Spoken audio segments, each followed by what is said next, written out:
Lovebirds are not just cute couple birds. They're small parrots in the genus Agapornis. That name has meaning.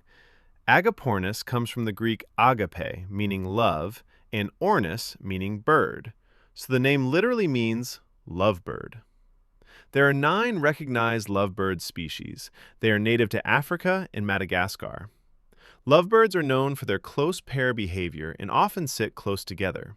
They often form strong, long-term pair bonds. But one common myth needs correction.